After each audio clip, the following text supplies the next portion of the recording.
Seigneur, détruis le pouvoir de l'homme mauvais. Seigneur, tu es vraiment loin. Tu te caches au moment du malheur. Pourquoi? L'homme mauvais ne se gêne pas pour faire souffrir durement les malheureux.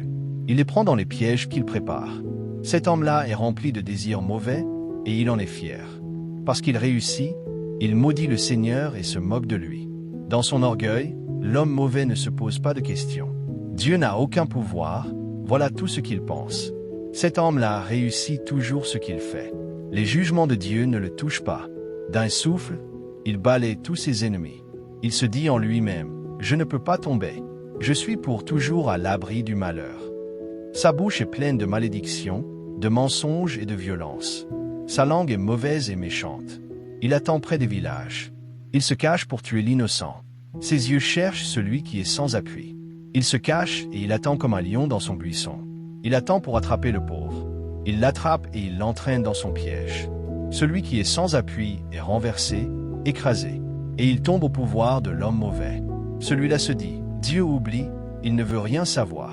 Il ne voit jamais rien. Lève-toi, Seigneur. Ô Dieu, fais quelque chose, n'oublie pas les gens sans défense. L'homme mauvais se moque de toi. Pourquoi? Il se dit, Dieu ne va pas me demander des comptes. Mais toi, ô Dieu, tu vois tout. Tu regardes ceux qui souffrent et qui sont malheureux. Ils sont dans tes mains. Celui qui est sans appui met sa confiance en toi. Et c'est toi qui viens au secours de l'orphelin. Détruis le pouvoir de l'homme mauvais, du méchant.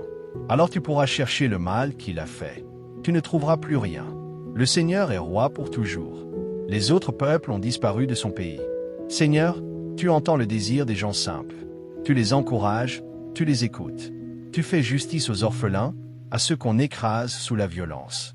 Ainsi, personne, sur la terre, ne pourra plus faire trembler les autres.